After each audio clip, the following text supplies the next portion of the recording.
নমস্কার বন্ধুরা, আপনাদের সবাইকে স্বাগত। প্রত্যেক দিনের গুরুত্বপূর্ণ খবরে নজর রাখতে আপনার ইউটিউব চ্যানেলটাকে সাবস্ক্রাইব করে রাখুন।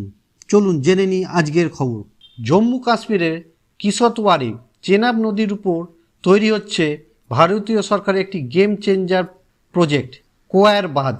আর এই প্রকল্পে গতি আরও বাড়াতে এবার ভারত সরকার ৩,১১৯ কোটি টাকার টার্ম লোন জোগাড় করেছে, যা সরাসরি পাকিস্তানের স্বার্থে বড় ধাক্কা। এই কোয়ার হাইড্রোলিক প্রজেক্ট কেবলই একটা সাধারণ জলবিদ্যুৎ প্রকল্প নয়, এটা ভারতের স্ট্র্যাটেজিক শক্তির প্রতীক হয়ে উঠেছে। এর ক্ষমতা ৫৪০ মেগাওয়াট, অর্থাৎ কাশ্মীর তো বিদ্যুৎ পাবেই, সঙ্গে সঙ্গে ভারতের অধিকার প্রতিষ্ঠিত হবে সিন্ধু জল চুক্তির আওতায়। চেনাব নদীর উপর এই জলাধারের নিয়ন্ত্রণ নিয়ে পাকিস্তান সবসময় চিন্তিত, কারণ পাকিস্তান এই নদীর উপর জল সরবরাহের জন্য অনেকটাই নির্ভরশীল। আরও জানিয়ে রাখি, ২০২৪ সালের জানুয়ারিতেই চেনাব নদীর জলপ্রবাহ ঘুরিয়ে দেওয়া হয়েছে। ডাইভারশন টানেলের কাজ তখনও সম্পূর্ণ হয়েছিল। এখন ৬৯ মিটার লম্বা টানেল খুঁড়ে মূল বাঁধের নির্মাণ চলছে।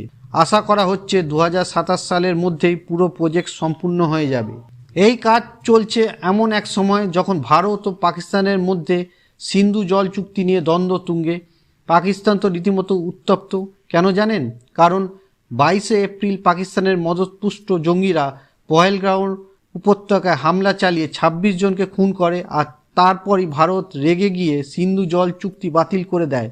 তারপরেই ৪ দিন ধরে দুই দেশের মধ্যে সংঘর্ষ চলে, যদিও শেষে যুদ্ধবিরতি হয়, তবে চুক্তি এখনও সাসপেন্ডেড। পাকিস্তান জানে চেনাব নদীর উপর যদি ভারতের নিয়ন্ত্রণ মজবুত হয়, তাহলে তারা যে জলের উপর নির্ভরশীল তা মারাত্মকভাবে ক্ষতিগ্রস্ত হবে। এই কারণেই বাঁধের নতুন অগ্রগতি পাকিস্তানকে তীব্র অস্বস্তিতে ফেলেছে। তো বন্ধুরা, মোদী সরকারের এই চাল কেমন লাগলো আপনাদের? পাকিস্তান কি এবার বুঝলো ভারতের জলনীতির শক্তি? কমেন্টে লিখে জানান আপনার মতামত। ভিডিওটি ভালো লাগলে অবশ্যই লাইক দিন, বন্ধুদের সঙ্গে শেয়ার করুন। আবার দেখা হবে নতুন এক গর্বের কাহিনীতে। জয় হিন্দ বন্ধুরা।